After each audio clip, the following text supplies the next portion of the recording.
From the beginning, in the beginning, God. You said that last night.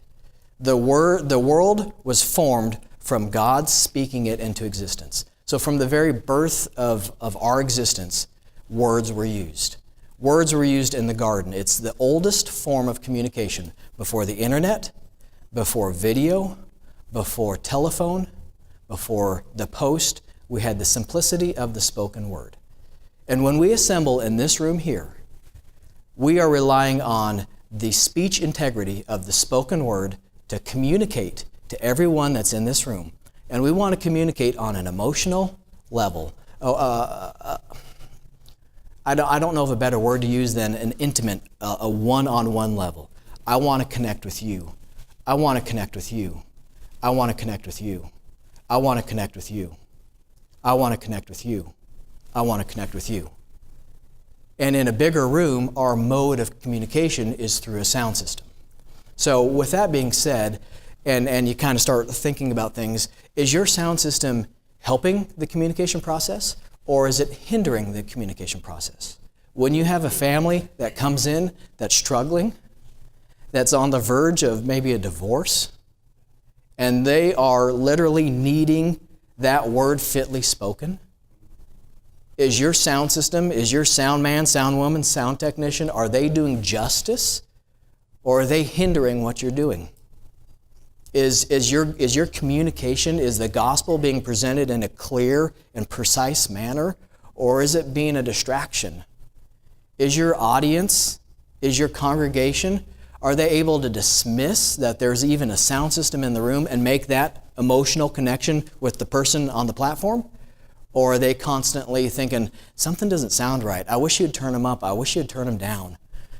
Brother Hardy, early on in my life, said, Jude, you're biased. No, I'm not. Yes, you are. You're biased against the first words of a song. And I never understood that for the longest time until I really started to think about it and think, if I don't turn the microphone on the first 2-3 words, then the person listening to it, they're playing catch up.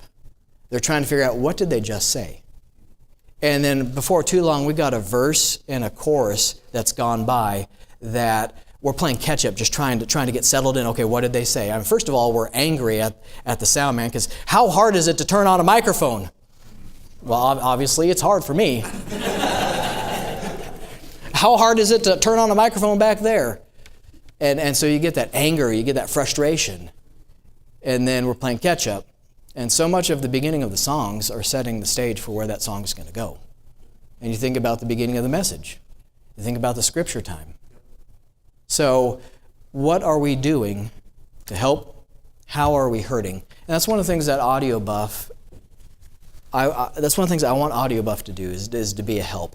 But one of the things that I realized we can start to do, and we can have a bigger help, a bigger reach, is we can do more online presence. We can do more literatures. One of the things that I'm so excited about, and I'm hoping to launch this next year, is video shorts. So start doing 3 to 5 minute videos, putting them on my website, and it's just an avenue to where you can send your sound people to the website and say, go learn. And hopefully they'll be funny, hopefully they'll be edited, well edited and clean, but then they'll be what you need for them to learn in your ministry.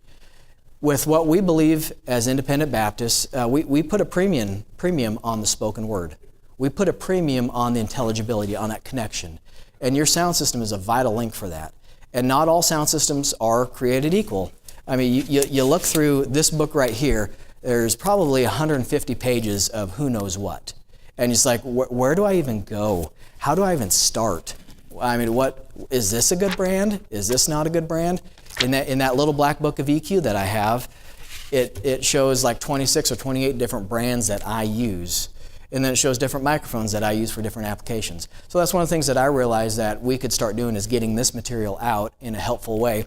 Something that we've started doing, and this is now almost 4 years in the making.